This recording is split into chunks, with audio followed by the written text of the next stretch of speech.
হবে, কারণ এই আন্দোলন শুধু আর ছাত্রদের আন্দোলন নাই।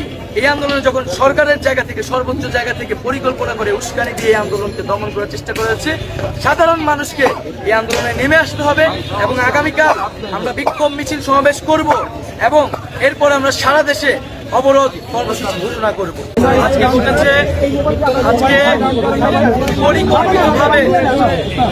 পরিকল্পিতভাবে বহিরাগত ছাত্র এনে এই বৈষম্য বিরোধী ছাত্র আন্দোলনকারীদের উপরে হামলা চালানো হয়েছে। আমাদের নারী শিক্ষার্থীরা আহত হয়েছে। আমরা এখন পর্যন্ত খবর পেয়েছি 2 শতাধিকের উপরে আমাদের আহত হয়েছে এবং যার মধ্যে 20 থেকে 25 জনের অবস্থা খুবই ক্রিটিক্যাল। আজকে যখন ঢাকা বিশ্ববিদ্যালয়ে হামলাটি হয়েছে তখন আমরা বিশ্ববিদ্যালয়ের প্রক্টরের নীরব ভূমিকা দেখেছি। আমরা এই প্রক্টর চাই না, আমরা প্রক্টরের কাছে জবাবদিহি চাই যে এই প্রক্টর কি করে।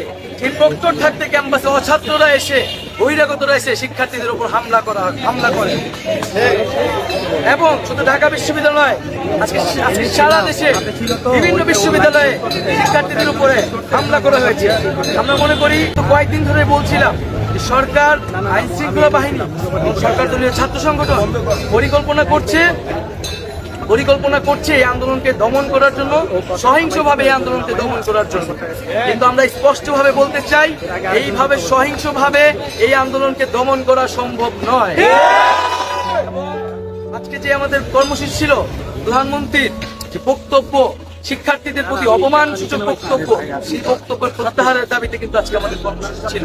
আমরা এখনো আজকের এই প্রেসিডেন্ট থেকে বলতে চাই, প্রধানমন্ত্রীর যে বক্তব্য, সেই বক্তব্যকে কিন্তু আমরা প্রত্যাহার করি, প্রত্যাখ্যান করি এবং আমরা নিন্দা জানাই যে প্রধানমন্ত্রী হয়ে সরকারের সর্বোচ্চ জায়গা থেকে আমরা আশা করেছিলাম তিনি দেশে এসে কোটা সংস্কারের যৌক্তিক সমাধানের একটা পথ দেখাবে। তা না করে তিনি কোটা সংস্কার আন্দোলনকারীদের প্রতি যে কটূক্তি করেছেন, রাজাকারের নাতি বলে ইঙ্গিত করেছেন, এটি নিন্দনীয় এবং এর জন্য তার প্রকাশ্যে ছাত্র সমাজের কাছে দুঃখ প্রকাশ করা উচিত।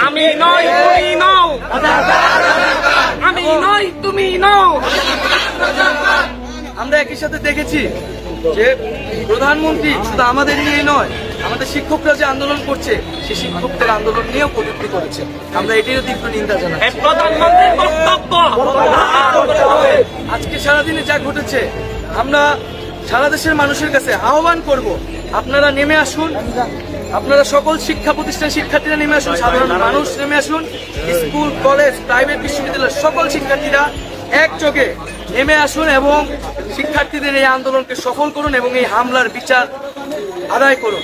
আগামীকাল আজকের যে হামলা, সেই হামলা এবং প্রধানমন্ত্রীর বক্তব্যের প্রত্যাহার এবং আমাদের যে 1 দফা দাবি কোটা সংস্কার, তার দাবিতে আগামীকাল বিকাল 3টায় সারা দেশের সকল ক্যাম্পাসে বিক্ষোভ মিছিল এবং সমাবেশ অনুষ্ঠিত হবে এবং সারা দেশের সকলকে আহ্বান করব যে আপনারা এই বিক্ষোভ মিছিল সমাবেশে সাধারণ মানুষকে অংশগ্রহণ করিয়ে এই মিছিলকে বড় গণজমায়েত তৈরি করুন এবং বৃহত্তর গণ আন্দোলনের দিকে আমাদেরকে যেতে হবে, কারণ এই আন্দোলন শুধু আর ছাত্রদের আন্দোলন নাই।